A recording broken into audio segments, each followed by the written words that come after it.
हरिओम श्रीराम अंबज्ञ नाथ संवित।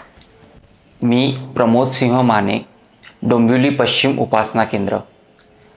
मी बापू परिवारात 2002 सालापासून सहभागी आहे। 2006 सालची गोष्ट आहे। माझा 10वीचा निकाल लागला होता। 750 पैकी 611 मार्क्स मला मिळाले होते।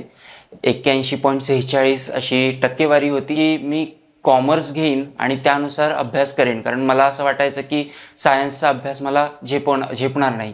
मामाच्या घरी गेलेलो असताना असाच मामाच्या शेजाऱ्यांसोबत विषय निघाला आणि त्या काकूंनी काहीही कारण नसताना सहज विचारलं, मग आता कुठली स्ट्रीम घेणार आहेस? आणि त्यांना काय वाटलं काय ठाऊक, पण त्यांनी जवळपास पुढचे 40-45 मिनिटं मला व्यवस्थित मार्गदर्शन केलं, समजावून सांगितलं की तितकासा कठीण अभ्यासक्रम नसेल, तुला सायन्सचा अभ्यासही पेलवता येईल। आणि त्यामुळे माझं जे कॉमर्सला जाण्याचा विचार होता तो बदलून आता सायन्सला जाण्याचं ठरलं। म्हणून मी त्यावेळेला रुईया कॉलेजचा फॉर्म भरला आणि मुख्यत्वे घाटकोपरचं रामनिरंजन झुंझुनवाला आणि विद्याविहारचं के.जे. सोमय्या या 2 कॉलेजेसचा फॉर्म भरला। आणि आता बापूंचा धावा सुरू झाला होता की बापू काहीतरी करा आणि हे ॲडमिशन होऊन जाऊ देत। त्यानुसार आम्ही काही ओळखीच्या व्यक्तींसोबत, ज्यांची के.जे. सोमय्या कॉलेजमध्ये ओळख होती, त्यांच्यासोबत एकदा त्या कॉलेजला जाऊन आलो। पण त्यांनी सांगितलं की लिस्ट लागल्यानंतरच तुमच्याबद्दल आम्ही विचार करू म्हणून। आणि तसंच एक दिवशी मी आणि माझी आई आम्ही झुंझुनवाला कॉलेजला गेलो। तो दिवस होता 11 जुलै 2006चा। मी आणि आई आम्ही कॉलेजला गेलो, तिसरी लिस्ट कितीची लागली आहे हे चेक करण्यासाठी, आणि ती लिस्ट लागली होती 612 मार्कांची। केवळ 1 मार्काने माझ्या तिसऱ्या लिस्टमधलं माझं नाव चुकलं होतं आणि त्यामुळे खूप जास्त मनस्ताप किंवा उदासीनता आली होती आम्हाला दोघांनाही। त्या दिवशी तिथे आम्ही एका पिऊनना विचारलं झुंझुनवाला कॉलेजच्या की काही होऊ शकतं का? तर ते म्हणाले की तुम्ही उद्या येऊन कॉलेजच्या प्रिन्सिपल मॅमना भेटा आणि त्यांना विनंती करून बघा।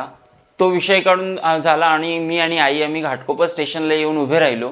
आणि त्याच दिवशी होती गुरुपौर्णिमा। आम्ही आईला रिक्वेस्ट केली, म्हटलं तू जाऊन ये, बघूया त्यातून काहीतरी मार्ग निघू शकतो, तू बापूंचं एकदा दर्शन घेऊन ये, मी घरी जातो वाटलं। आणि मी घाटकोपरवरून भांडुपला राहत्या घरी मी राहायला आलो आणि आई तिथून बापूंच्या दर्शनासाठी गेली। घरी आल्यानंतर त्यावेळी न्यूज वगैरे इतकी काही पाहिली जायची नाही घरी। मी आणि बहीण आम्ही दोघेच जण घरी होतो। आणि घरी आल्यानंतर कळलं की मुंबई वेस्टर्न लाईनला सिरियल बॉम्बलास्ट झालेले आहे ट्रेनमध्ये।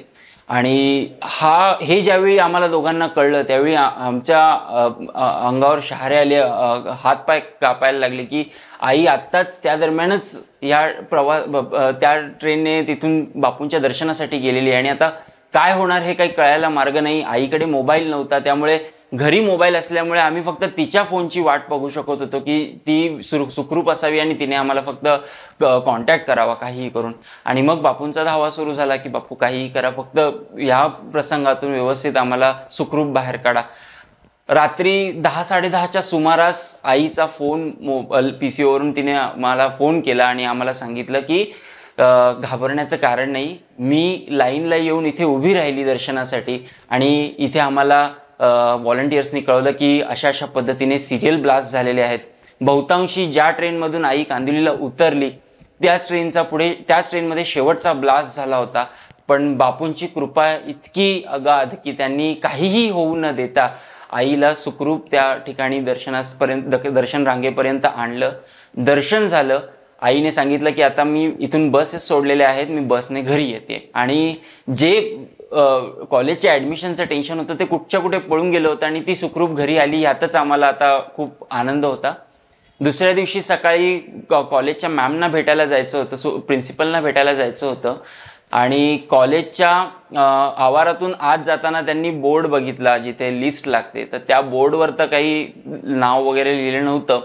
आणि आई जाऊन तिथे प्रिन्सिपल मॅमच्या केबिनच्या बाहेर जाऊन उभे राहिले, तर तेवढ्यात आतून एक पिऊन आले आणि त्यांनी विचारलं की काय झालं म्हणून। आईने सांगितलं असं आहे, मुलाला 611 मार्क आहेत, तिसरी लिस्ट 612ला क्लोज झालेली आहे आणि एका मार्कामुळे त्याचं ॲडमिशन चुकतं आहे, तर काही होऊ शकतं का याच्यासाठी की विनंती करण्यासाठी म्हणून आम्ही मॅमना भेटायला आलेलो आहोत. आणि काय चमत्कार की त्या माणसाने स्वतःहून सांगितलं की अहो कुठे 611ची तर लिस्ट लागली आहे. आई म्हणते अहो नाही, आम्ही आत्ता येता येता पाहिलं, इथं तर लिस्ट लागलेली नव्हती. नाही म्हणे अहो आत्ताच लागली आहे, तुम्ही जाऊन एकदा चेक करून घ्या म्हणून. आईला विश्वास बसेना. त्या लिस्ट बोर्ड जवळ आले आणि त्यांनी पाहिलं तर 612ला तिसरी लिस्ट क्लोज झाली होती आणि केवळ एका मार्काने खाली येऊन म्हणजे 611 मार्कावर चौथी लिस्ट त्या वर्षी त्यांनी बनवली आणि त्या 611मध्येच त्यांनी ती लिस्ट क्लोज केली. हा योगायोग असू शकत नाही, ही माझ्या बापूंची कृपाच असेल.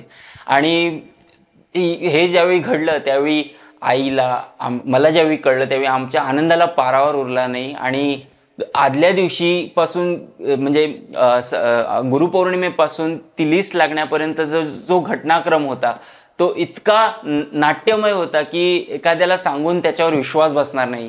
बापू ही अनुभवण्याची गोष्ट आहे. ज्याचा त्याच्यावर विश्वास आहे त्याला पदोपदी पावलोपावली बापूंची प्रचिती येत असते. आणि त्यासाठी मी बापूंचा शतशः ऋणी आहे. हरिओम श्रीराम अंबज्ञ नाथ संत.